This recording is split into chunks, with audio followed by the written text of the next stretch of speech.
Thank you all so much for joining us tonight over Zoom. My name is Nick Radmer. I am an admission counselor here at Denison, and I primarily recruit students out of the South and Southeast, but I'm also an alum. I graduated from Denison in 2018, so fairly recently, and I graduated with a degree in theater and English. So while this is my second year working professionally with Denison, this is about my 6th year as a member of the Denison community. So I'd just like to start by introducing all of our panelists. So when I call your name, if you could just briefly introduce yourself, that would be great. And we can start with Alex Miller. Good evening, everyone. I'm Alex Miller. I am the Vice President of Student Development at Denison. Great. Mark Muller. I think you're muted, Mark. Hi, everyone. My name is Mark Moeller. I'm the Dean of First Year Students. I'm also a faculty member in the Philosophy Department and Director of Academic Advising. Great. Thank you. Jennifer Vestal. Good evening. I'm Jennifer Vestal and an Associate Dean of Students and the Director of the Academic Resource Center. All right. And last but not least, Fatima El Ghazawi. Hi everyone, my name is Fatima. I am a senior at Denison. I'm double majoring in French and International Studies, and I'm minoring in Women's and Gender Studies. I'm originally from outside of the Cleveland, Ohio area, and in terms of things that I do on campus, I'm a CA, I work for the Office of Admissions, I'm an intern for student development, and I'm in a variety of C3 organizations and student government, so quite a few things. Great. And really quickly, Fatima, could you just clarify what is a CA and what is a C3 organization? Yes, of course. So Denison lingo, we totally forget about it. So C3 organizations are cross-cultural community organizations. So different religious organizations fall under there, different like demographic groups that you can be a part of. So I'm involved in our Muslim Student Association, our Middle Eastern Cultural Organization.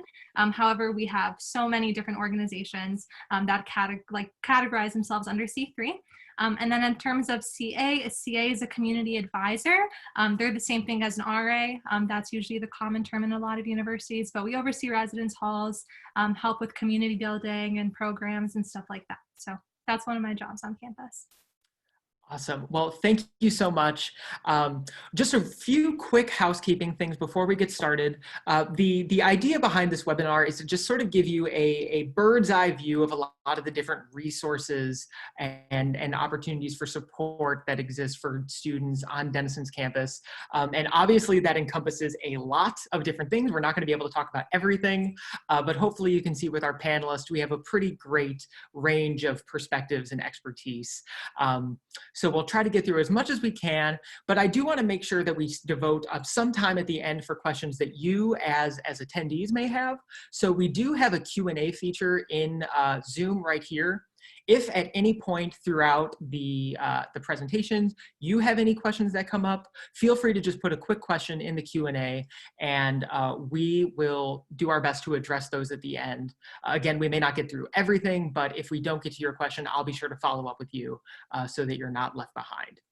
So without further ado, we can dive right into things. And I'd love to begin with Dr. Miller, who has told me that I don't have to call him Dr. Miller, but as a former student, that is a hard habit to break. So I'm sorry about that. But I'd love to start with you, Alex. And if you could just talk a little bit, I guess, big picture about the ethos and the priorities of student development for supporting students going forward. Yes, thank you, Nick. I will say, and I like to always start conversations with folks in kind of level setting. I didn't share this in my introduction, but I am probably in day 79 of my time on the job here at Denison. And so I have been excited to kind of dive right in and work with a lot of the folks on this call today and others across campus to really support our students. But I would say from a high level, there are a few things that I would say if you were to talk about the ethos of the division and then kind of how it's tied to our priorities. That I would like us to be known for one, that I look at ourselves as the steward of the student experience. And what I mean by steward is we are the people who hopefully will be able to guide our students throughout their 4 years at Denison to provide them opportunities for intellectual, personal, and social development. That we believe that we create the infrastructure, the the opportunities for students to find out who they are, to explore who they are intellectually, socially, and personally throughout their time here at Denison.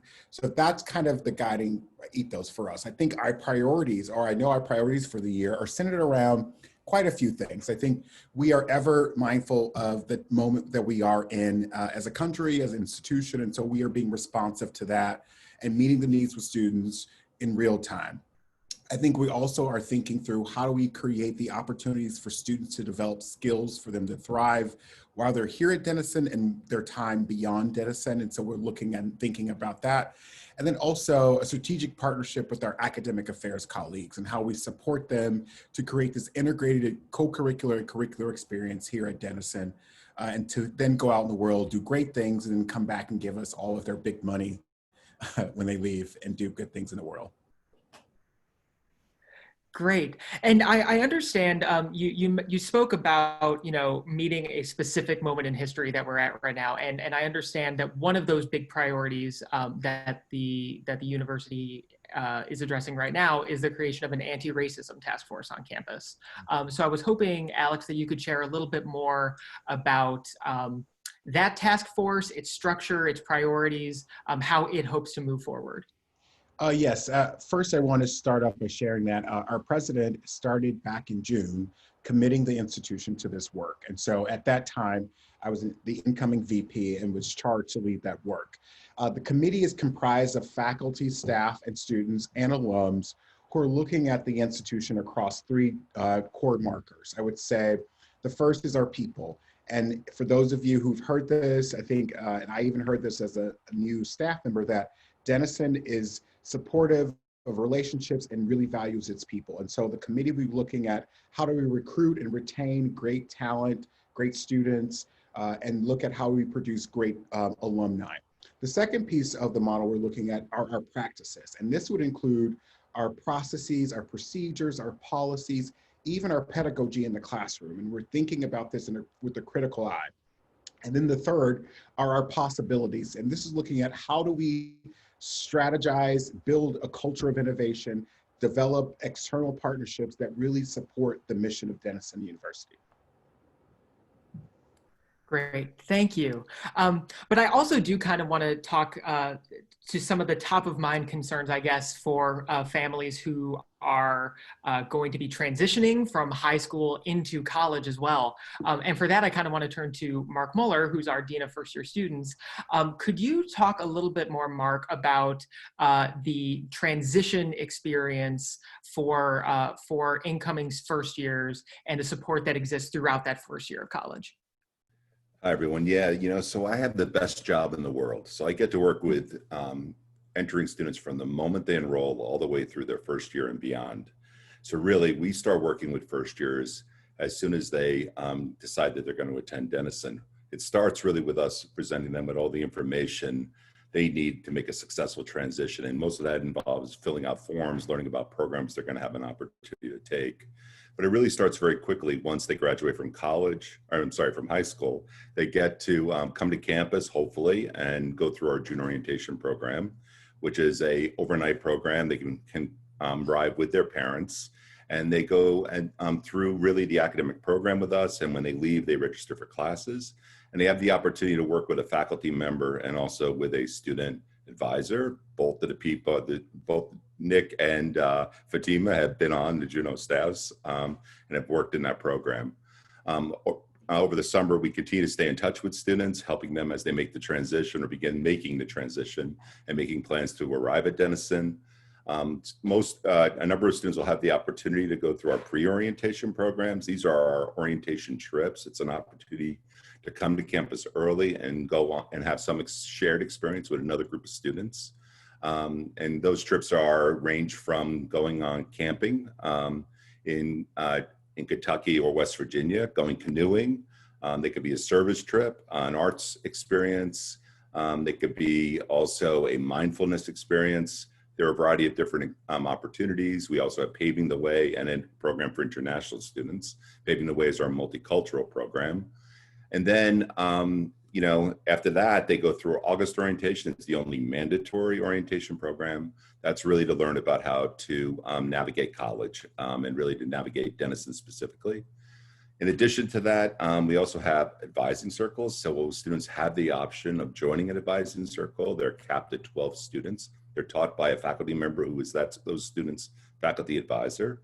It's a great way for students to meet their faculty advisor, to meet each other, and to also begin building the kind of relationships with their faculty advisor we hope they will build, and that will help them be successful. It's important for me to emphasize that throughout all these programs, there's an opportunity to interact with faculty, to begin building relationships with faculty and staff, and also with students who are older, right? Sophomores, juniors, and seniors. We know that success really in college depends on the relationships that students build, and everything we do is directed towards trying to create those relationships, whether it's with each other, just to make a few friends right off the bat during Juno, or with a faculty member who might become a mentor for them, or an upper class student, an older student who might be able to help them at a time when they may have a question or need just somebody to talk to. The more relationships that we can help students build, the more effective their success is going to be really throughout their first year, but also during their time at Denison. Great. I can certainly attest to the efficacy not only of Juno as both someone who went through it and then also as an advisor, but also as a former advisee of Mark Muller. My freshman year, I was in Mark's advising circle. I can just anecdotally share. I remember during the first ever class selection process that we had, which, as I'm sure Fatima knows, isn't always the most stress-free time in a Denison student's life. I remember Mark actually telling us, this is fine, it's gonna be okay, but if you do need me, here's my cell phone number. And I'm pretty sure I did call him that night. A little worried about. Yeah. I do remember that. So I think that really is a testament to. I know Mark talked about actually being able to build relationships with professors. I think that's definitely a really pivotal part of it, and I think that having that opportunity, especially as early right from the beginning of your freshman year, I think it's a really invaluable experience. But I was hoping too, if Fatima could kind of chime in and talk a little bit about her own experience as a first year, maybe through any of these orientation processes. I don't know if you did an advising circle or any other resources that specifically helped you as a first year student. Yeah, so I actually took part in all of those things when I chose to come to Denison. So I went to June orientation, and it was definitely something that I really needed. I'm a first generation college student, so I really needed all that guidance and all that support. So coming to June orientation helped me a lot. I'm actually still really good friends with my advisor. Her name is Angela. We still talk all the time. So that was a really great experience. And I loved it so much that I chose to become an advisor. So I just completed my second year as a Juno advisor. So that was a really good time, and it helped a lot because you get to walk out with your full schedule, and that helps alleviate a lot of stress. You can just worry about all the rest after that. I was also, I went on a pre-orientation. I went on the Denison Art Orientation. I actually met two of my best friends on that orientation. So it was also just another way for me to meet a lot of different people while doing like really neat things. My freshman year, when we went on that orientation, we went to Philadelphia. Went to a lot of really great art museums. We did like a dance workshop with an alum. There were just a lot of really neat things that were tied into that. So that was really fun. And then I also did an advising circle that was really recommended during Juno. And I had a really great relationship with my advisor. I was originally an English major, so my advising circle was with an English professor, but I ended up changing majors, obviously. So she helped connect me to my current advisor. But it was a really great transition experience into Denison, because if I ever had like any awkward questions, like I don't know where the Bryan Arts Center is and I was too shy to ask, then I could always ask during my advising circle because everyone else there was in the same boat as me. So those are all really great experiences in terms of transitioning into Denison. Hey, Nick, it's worth saying that even if, heaven forbid, we aren't on campus or we can't do these programs on campus, we'll continue to do them. We offered them this year remotely, and we'll continue to do them in a virtual way, and we'll make sure that the same kind of programs that are equally as successful are offered. So. Absolutely. And could you actually just talk just a little bit about what those programs looked like this year and how they may have differed a little bit? Yeah, so Fatima was part of it too. So we did June orientation remotely this year, and it was It was a remarkable success, to be honest with you, primarily because it still accomplished all the things that junior orientation should have accomplished. It allowed students to meet each other because we had them in small groups, about groups 4 or 5. They still met their junior advisors like Fatima. They had an opportunity to work with those students. And they also got an opportunity to work with faculty. Many faculty actually said that they thought it was equally as good, if not better in certain ways, because it allowed them to connect with students just more directly, and I don't know, they really enjoyed it. So I thought that was extremely interesting. We still registered students for classes. It went fine and we had a good time. We even did bonding in the evening and they did games, and Fatima could talk about that. So I don't know, I've heard from students who have come to Denison in the fall and they all talk about how much fun they had at it, and it was a success. Now they don't know any better, but I still think it was really a positive experience for them. We weren't able to do the pre-orientations this year, but we're now in the process of organizing camping trips and organizing canoeing trips, because once we're able to begin to do those kinds of things, we'll be doing them. And we're going to do an overnight probably at a local park. So we'll still try to get those same kinds of relationships. And actually, the way we did Auga this year may become the model for the way we're going to do it from now on, because we did it in very small groups and we did it with a lot of information kind of being zoomed in. It worked really well. And again, students, the feedback we've been getting from students and leaders was that it was highly successful. One of the interesting things about the current environment and doing everything remotely is we've learned an awful lot about what we can also do in new ways. It's been a change in our pedagogy. Not that we're ever going to be teaching classes remotely, right? Of course not. But we've learned that we can use these tools in ways that we never thought that we would. And for instance, I could be with a student who's sick by just doing a Zoom call rather than having that student either meet with me or not being able to meet with them directly. It's just, there's various ways that we can use it that is important. So we learned a lot. Absolutely. And again, I can really attest that Juno was one of the very best things that I did throughout my times as a Denison student, certainly. But I do want to bring Jennifer into the conversation as well, especially as her role as director of the Academic Resource Center. So Jennifer, I'm curious then, for a student who feels that, academically, they're just really starting to kind of fall behind and they're not really sure, where to turn for that extra support, what would their first step be, and where would your office kind of come into the process? Sure. Well, thanks for inviting me to the conversation. And as Mark said, and I think Nick and Fatima, you've also commented, one of the highlights of Denison is connecting with faculty. And so if there's a particular course that is challenging, really the starting spot is to have that conversation during an office hour visit with the faculty member. They will kind of be best poised to answer the specific content questions or talk about different strategies for getting a handle on the material, or anything else that's going on. Our faculty, as well as the staff on campus, we want to get to know students both beyond just what's happening in the classroom, but often what's happening in the residence halls, what's happening in their campus involvement, or sometimes even what's happening at home that may be a challenging situation that they're kind of mentally dealing with on top of a heavy course load. So the Academic Resource Center, or the students as they call it, ARC, our mission is to help students move upward and forward with their academic goal setting. And so in addition to working with faculty, our staff work with students to kind of address those things that kind of sometimes get in the way of academic goals. Maybe a student isn't accustomed to the heavy reading load that is part of Denison's rigor. And so we talk about with students different strategies for annotating textbooks. And in fact, we're launching a series starting this week called SOAR, Flight School, and that stands for Study Strategies, Organization, and Academic Resources. And so again, these would be in-person workshops that we've previously presented. But again, one of the beauties of what COVID has taught us is we're pivoting, and those are videos now that students, if they're really stressed out on a Saturday night and they're studying and writing a paper, they can watch that brief video that my colleague and I have produced around different study strategies. And if they need more information, certainly coming in for a one-on-one appointment. Another hallmark of our office is the peer tutoring program. We have over 100 students that serve as peer tutors, and a student can request a tutor free of charge on a first come, first served basis.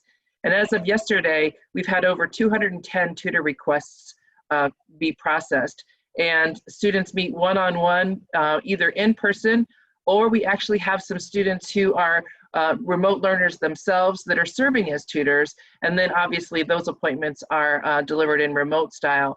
But that is just where there might be a stigma in other environments or your experience that you might have had in high school. At Denison, having a tutor is a very commonplace experience. We even have tutors who are tutors in one subject that may choose to sign up for a tutor in another subject that they have. So those are just some ways that we've partnered with students and our colleagues across the college to be of support to students. Absolutely. And one of the most common questions that I actually get on the road as an admission counselor, Jennifer, is from student athletes who are curious about finding ways that to most help them, balance the demands of being a student and being an athlete. So I'm curious then, do you have any, advice or tips from your side of the desk to their concerns? Yeah. Certainly students, when it's in their season of sport, many of them will say they actually do a little better academically because they are needing to get to the practice fields or meet up with teammates or do lifting. But time management is certainly a factor for all students, and student athletes have those other additional commitments that involve a lot of coordinating. So we have partnered with coaches to go in and do workshops and meet one-on-one with a particular student. I'm always curious if a student is traveling with a team and maybe going to a lacrosse tournament in Maryland, and so the paper that's due on Monday, they need to get that paper done unless they can read or write on a bus well in advance of departing campus. And so we'll work with those students on those kinds of challenges. Wonderful, thank you. And then one other question for you as well.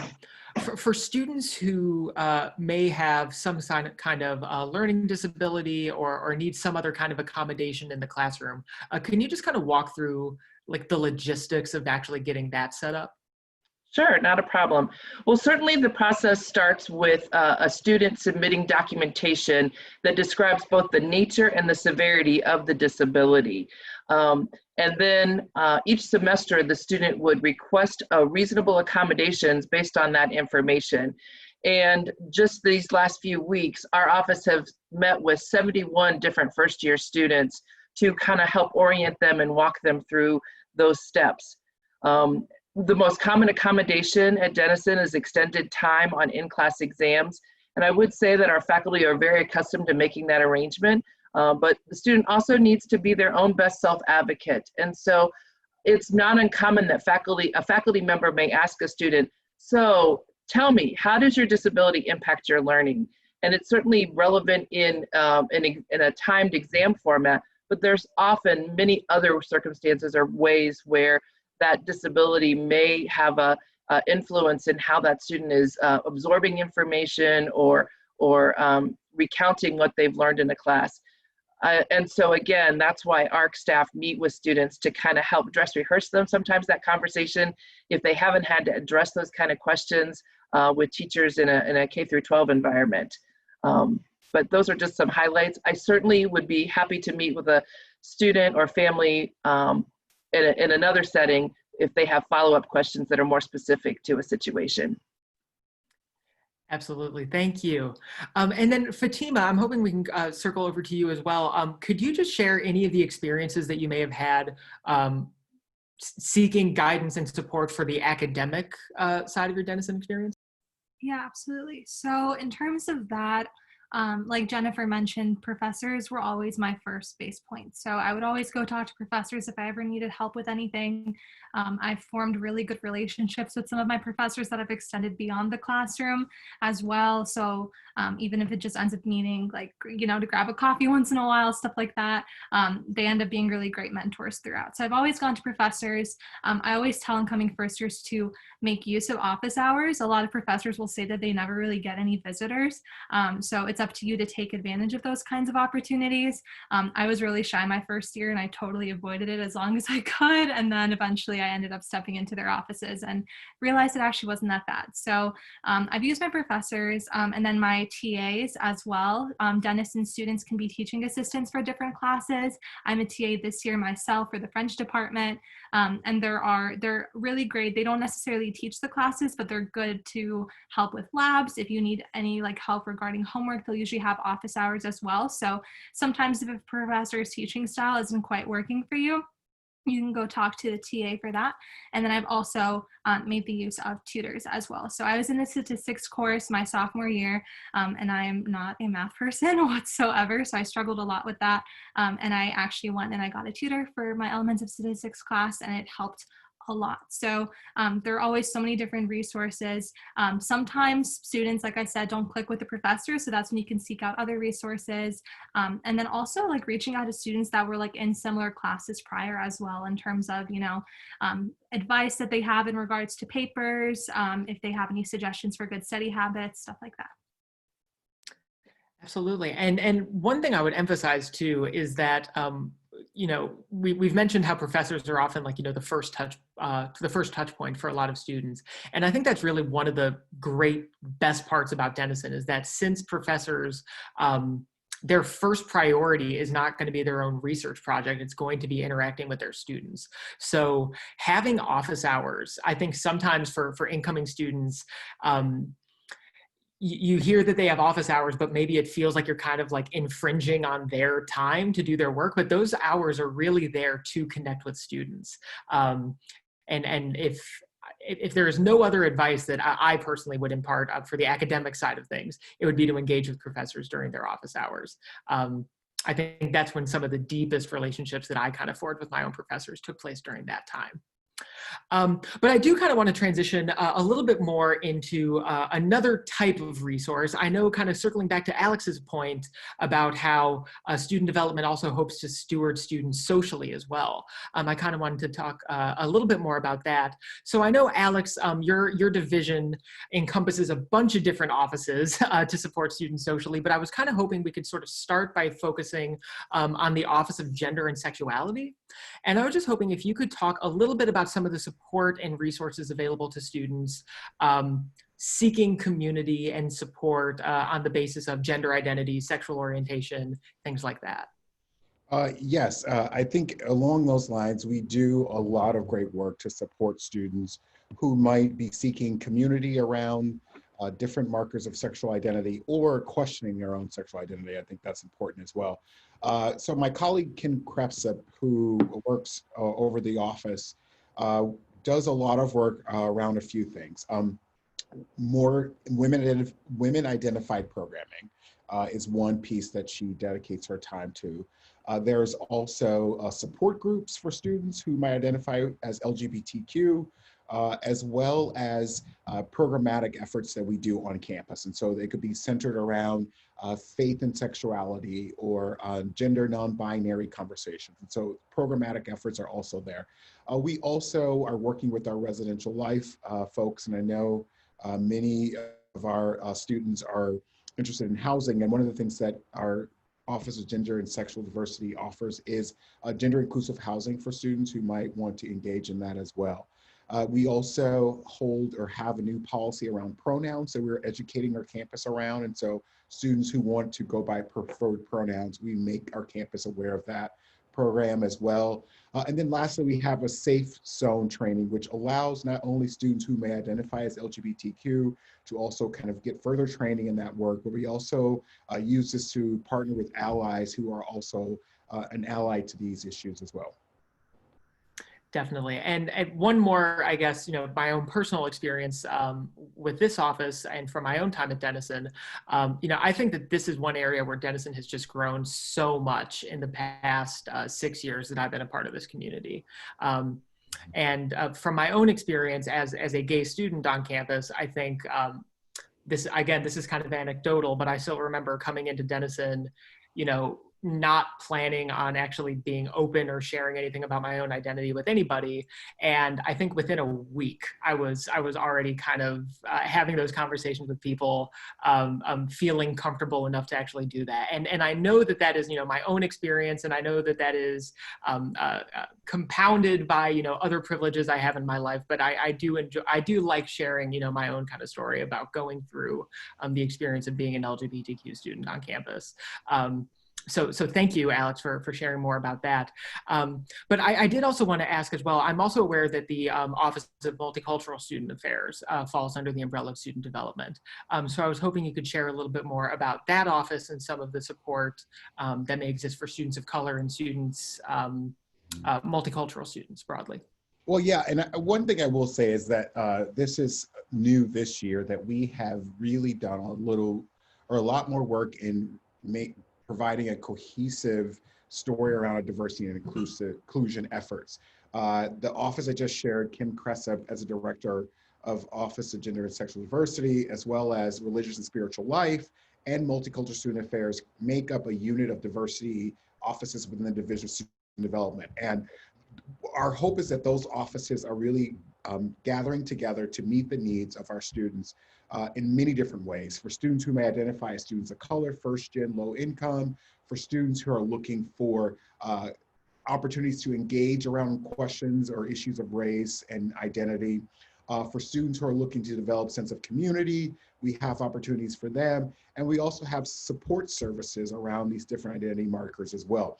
And so all of the offices that I just shared are now a part of a central unit within the Division of Student Development that's strategically working to meet the needs of not only our students who may identify as students of color, as LGBTQ, or even want to engage in more religious and spiritual development, but we also have constructed the units to really provide education, support, and training for not only our students, but also our colleagues within the Division of Student Development and Denison University more broadly. Great, thank you. I definitely do want to get some of the student perspectives on some of these organizations as well. So Fatima, I know you mentioned that you participate in some of the cross-cultural organizations as well as the First Generation Network. I was hoping you could just share with us a little bit more about the kind of work you've done with them, the experiences you've had with those groups. Yeah, of course. So I guess I can start off with First Gen. I'm the co-president of the First Generation Network this year. So we've been doing a lot of really great work in terms of helping First Gen students transition into Denison. So we've been doing a lot of really good virtual programming, especially because of COVID. So essentially what we're for is we are a connection of students and allies to the First Gen community. So that includes alumni, professors, students, faculty, everybody and anybody. So in terms of some of the things that we've done, just as a little bit of background information, the First Generation Network came into fruition the summer before my junior year. So it's a fairly new addition to campus, but those resources have always been there. We just kind of end up putting a student face into it. So some of the things that we're working on is helping with financial wellness workshops for First Gen students. So obviously FAFSAs can be really overwhelming. I had to do the FAFSA by myself my freshman year. No one was there to help me. So we've been doing a lot of really great work in regards to that. We're creating a faculty directory of First Gen professors, so professors who are willing to talk to students about their own personal experiences. And then we also connect students to different First Gen students on campus in general. So it's always just nice to have a helping hand, people who relate to your experience and stuff like that. So I wish the First Gen Network was definitely there my freshman year. So I'm glad I was able to be a part of the creation of that before I leave. So that's something that can actually do a lot of really great work for the years coming forward. So my CA freshman year actually is the one who founded the First Generation Network. So everything kind of connects. In terms of other offices, the Office of Multicultural Student Affairs, I've worked really closely with. Dean Trinity Jetter, she has been one of my mentors since my very first year on campus. I was actually abroad this past semester, and when everything completely hit the fan, my mom called Trinity crying at 2 a.m. in the morning, and she helped kind of take care of everything in regards to calming my mom down, calming me down, checked in with me when I came back. So she was always a really good mentor in that sense, but also in regards to the different programming and stuff. So with the First Gen Network and the Muslim Student Association, the Middle Eastern Cultural Organization, we've always worked really close with like Phoebe Myram, who is our university chaplain, Trinity. They're always there to help us with anything and everything in regards to questions we have. I know my first year I worked with Phoebe a lot in terms of establishing a little bit more of like a Muslim Student Association presence on campus, because it isn't necessarily the largest religious group.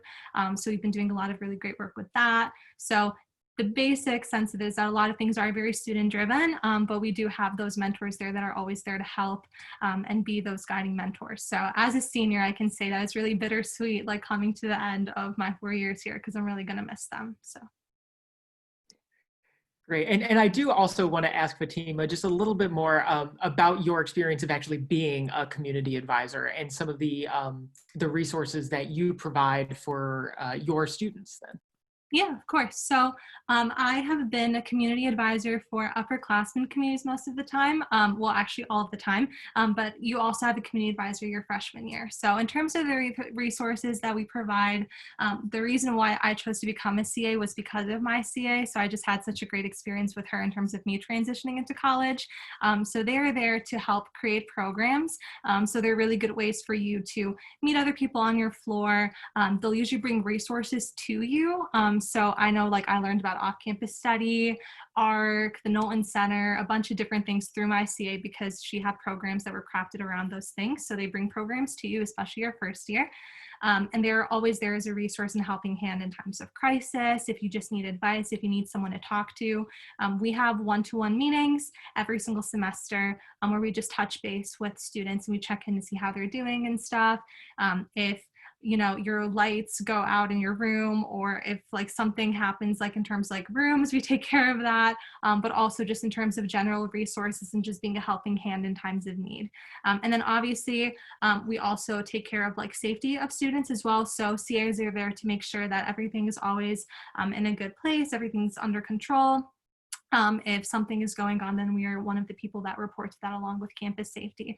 So we're kind of like the eyes and ears of the building and just there to make sure that we can connect everybody in a variety of ways. So the reason why it's called a community advisor is because we emphasize the community aspect of it. We're not just there to enforce rules and all that kind of stuff, although that is a part of our job description. Of course. I mean, it has to be for a part of it, I suppose. Great. So I do want to take, like I said, some time to address some of the questions that were put in the Q&A. And if you do have some more, feel free to type those in there. But right before we get to those, I do have just one last question I'd kind of like to pose to, I guess, Mark and Jennifer. In that I know Alex said that, you know, this is like day 79, I think you said, of your tenure at Denison. But I know Mark and Jennifer have been here for some time now. So I was just hoping you could just share a little bit about how you think, you know, the resources and maybe specifically in your department, but also kind of more broadly speaking, how they've sort of evolved throughout your time here at Denison and where you hope to see them go in the future.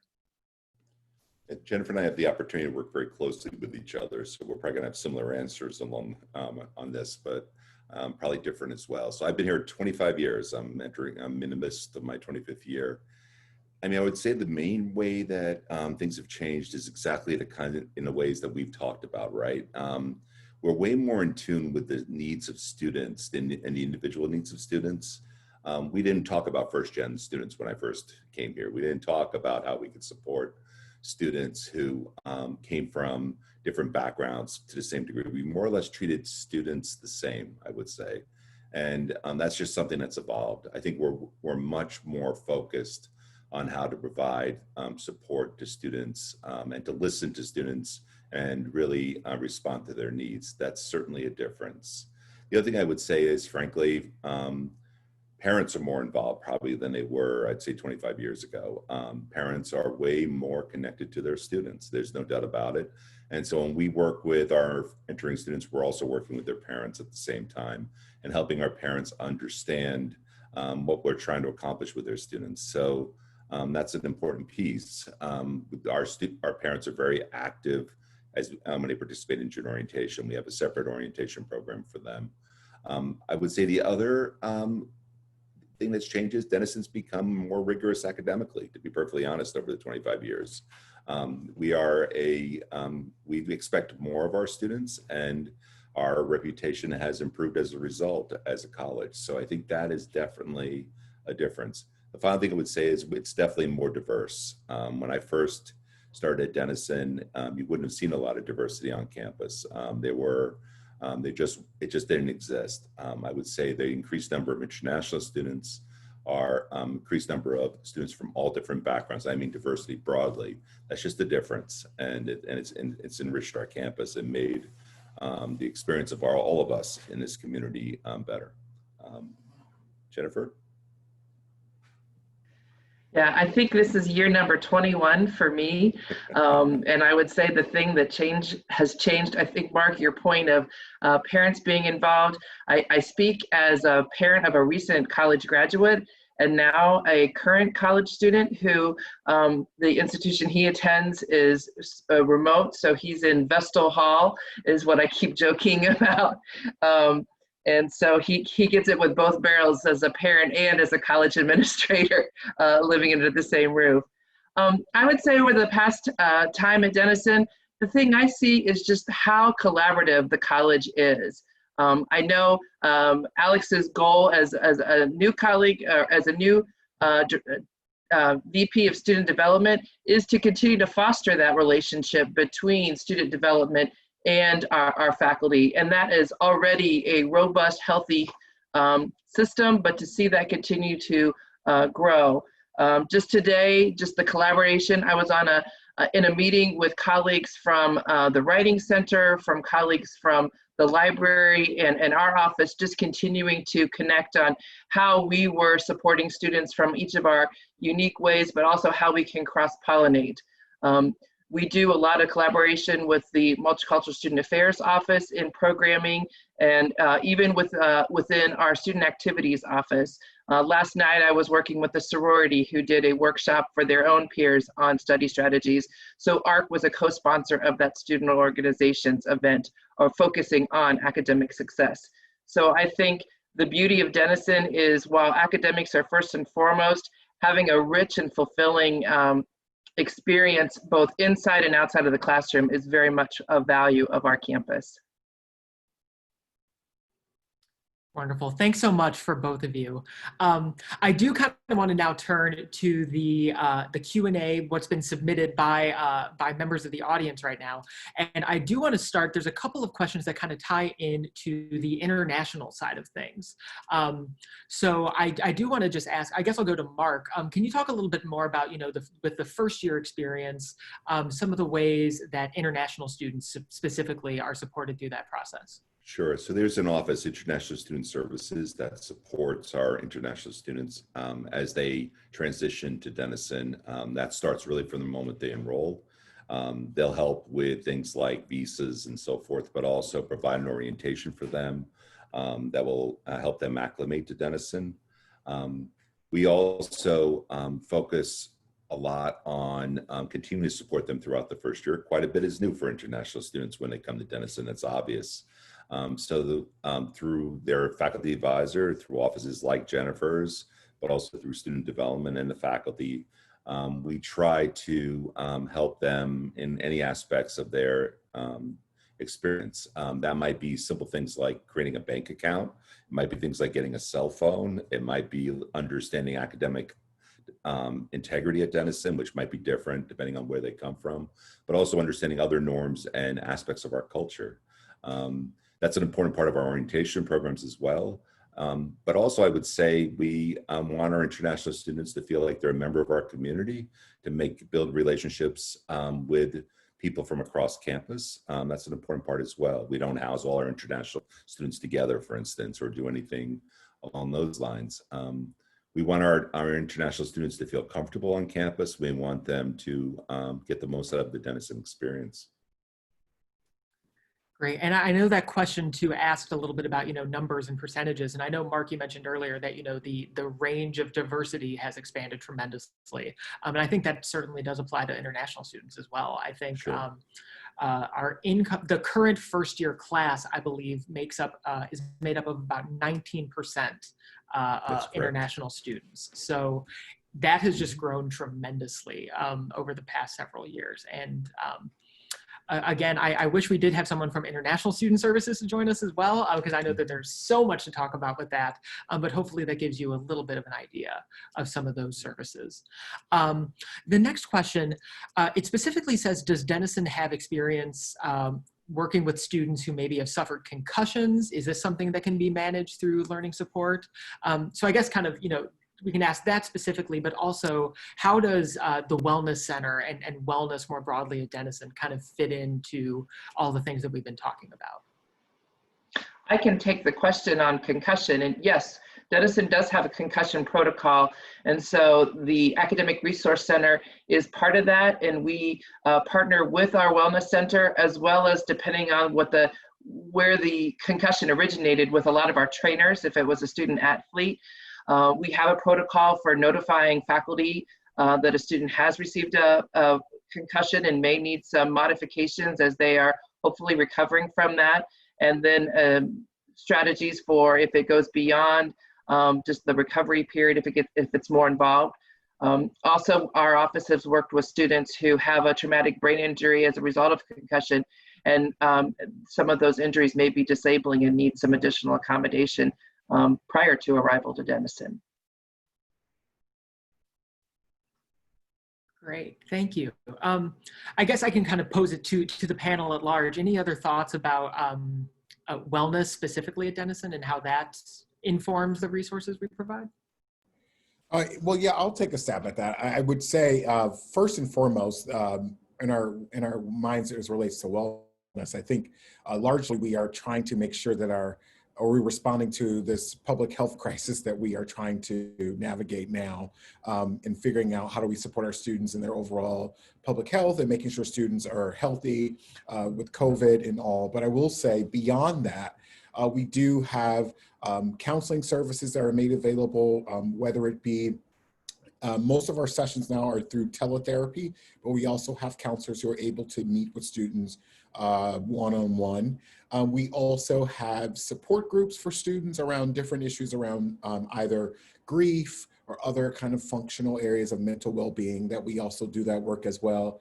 We also have things around nutrition and mindfulness. And so there are an array of kind of wellness related opportunities students can engage in, whether it be if students are looking to maintain their overall health, in which they might have at home with their medical care provider, as well as mental, physical, and all the other forms of wellness that we provide support in those areas as well. Thank you. I love this next question, and it is addressed to Fatima. As a current student, what experience have you had so far at Denison that you cherish the most? That's a really good question. Putting me on the spot. I guess I'm not saying this just because Mark is here, but my sophomore year, at the end of my sophomore year, I did Juno. I was an advisor. And I remember, I think it was like our third night there as a staff, and we were all up until like 3 a.m. in the morning just talking. And that was by far, like, I am still so close with so many people who had like graduated from Denison at that point, because you can be an advisor after you graduate. So I was like a sobbing mess on the last day, because I'm like, I'm never going to see you guys again, because they weren't going to come back. But it was just really great, because my first year at Denison was really difficult, not because of anything that Denison had done specifically, but like just navigating college for the first time, being the first person in my family to do that. It was just really hard. There was a lot of pressure, a lot of internal battles that I dealt with by myself before I reached out to a bunch of these resources. So going through Juno and being with fellow advisors and helping these students transition, it kind of like reinvigorated this love that I had for Denison that I kind of forgot a little bit at the end of my first year. So just being with so many different people from so many different backgrounds who are all just equally excited about Denison and our experiences here and wanting to share that with everyone else coming in was probably one of the best memories that I had. So it's why I've continued to do Juno and why I hopefully will do it next year if Mark hires me again. But that was truly one of the most memorable experiences, hands down. Yeah, I think this entire webinar has kind of turned into the Juno hype session just a little bit, but I would echo that as well. I think I still vividly remember during our Juno year, one of the traditions is that all of the seniors who are graduating kind of give a speech at the very end, and they just kind of offer some reflections and advice to the incoming class. And I think there's so many times during those speeches where I just felt really, really connected to students who maybe I didn't even really know that much before. But it really was, honestly, for me, one of the best things I ever did at Denison. And I still do have my Juno mug is sitting over on my kitchen counter over there. So it remains a part of my life all these years later. Great. So the next question then, I like this question as well. Can we talk a little bit more about how students take advantage of Granville and Columbus and how we interact with those communities outside of the Hill itself? Well, not right now. We're not doing too much of that with COVID. But I will say, we are, generally speaking, I think there is great relationships with the village of Granville and the community more broadly. And I do know that students often do, in a normal year, travel to Columbus as well to take advantage of all the things that are able to be done there. And at some point, we do hope that we can allow travel to these locations. But for now, we've kind of been limited for a lot of the travel beyond campus.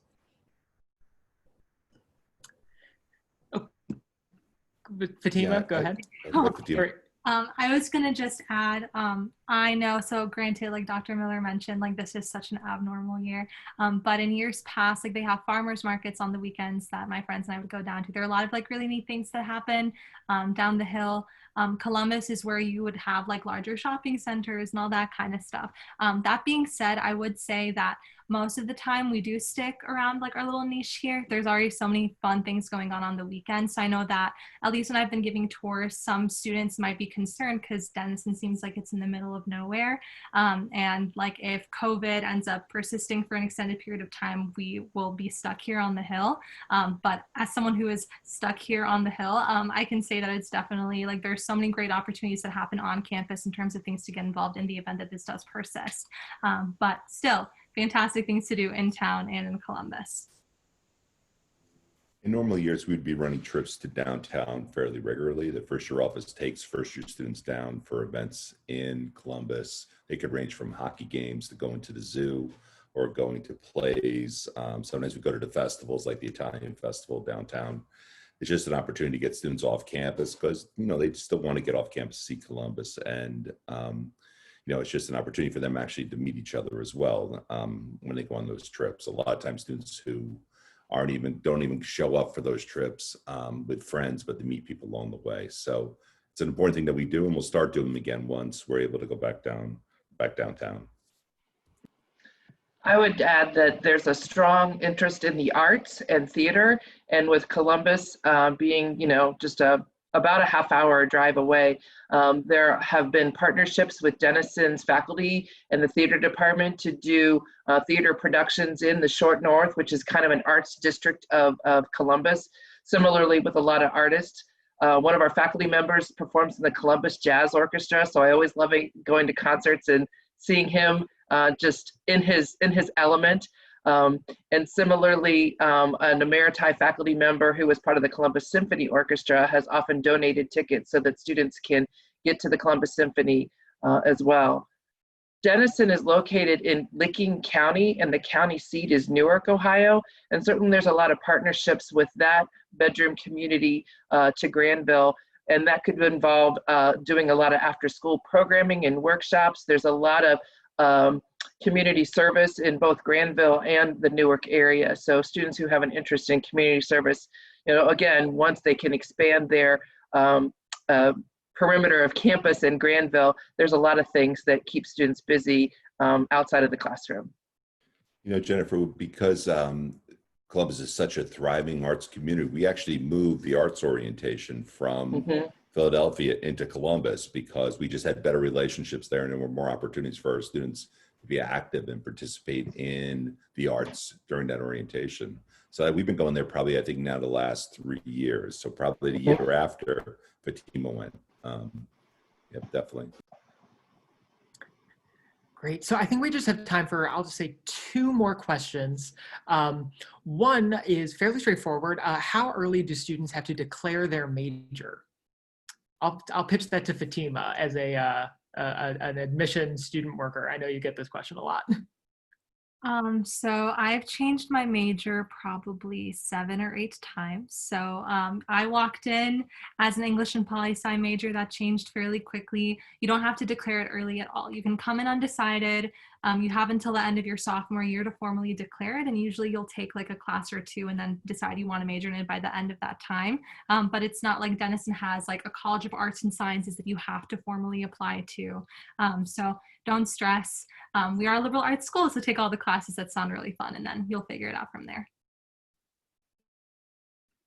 Yes, similarly to Fatima, I came in history and education, and I graduated theater and English. So it can definitely kind of twist and turn throughout your 4 years. But you really do, since you don't have to declare anything till the end of sophomore year, I think you really do basically have half of your Denison experience to really sort of play the field and figure out where it is you really want to put your focus.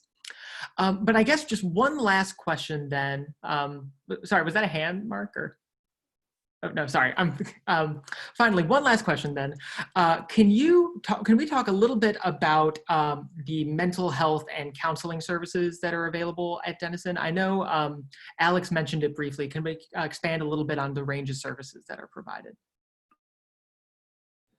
Sure, I'll do the best that I can.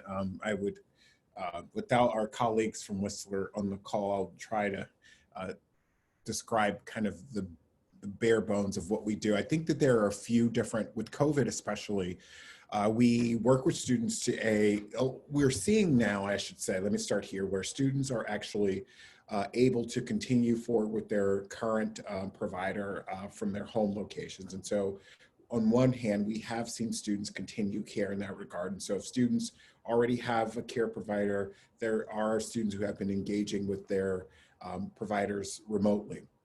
So that's one area. Then there's the other where students are able to access our counselors here on campus as they see fit. And we do provide, I think, and don't quote me on this, I think there are at least a certain number of sessions, I don't want to say the number and be wrong, where students are able to access service. And then if there are long-term care needs, that then we would refer the student externally. And so all of the specifics in between there, I can't speak to, and maybe some others on the call could, but I do know broadly that's what we provide students at this time. I've attended counseling on campus, so I don't need it as often as others. So I usually meet with a counselor like once every 2 weeks. But usually with the way that it works is you can see a counselor as often as you want and as little as you want to. So if you go to counseling once or twice and you think that that's sufficient enough, then that's totally fine. I love the counselors at Denison. They end up being really great resources. And also if a counselor doesn't click for you, you can always shift over to a different counselor. It's very flexible. And outside of counseling, because obviously like there is a smaller staff in comparison to the amount of students, we can't always like cater to every single person's need 24/7. They have a bunch of different like self-care workshops that they do to help with that kind of stuff in the meantime. Great. Well, thank you all so much. We're just about out of time. I want to respect everybody's time that's available here. This is, like I mentioned at the very beginning, this is one of a series of webinars, and these are all being uploaded to the main Denison YouTube page as we go along. So there's other ones on life at a predominantly white institution. There's one about residence life, and there will be ones on global opportunities and a young alumni panel. We're going to have a bunch of other opportunities for you to learn a lot more about the many different facets of life and work at Denison. So thank you all so much for attending. Thank you all, Fatima, Mark, Jennifer, and Alex for participating this evening. Your insights have been very, very helpful. And for anybody who does have any other questions going forward about any of the things we talked about, anything we didn't talk about, feel free to reach out to the main admission email.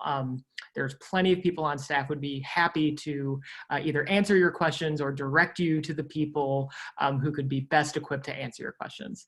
So thank you all so much. Hope everybody stays safe and take care. Thank you so much.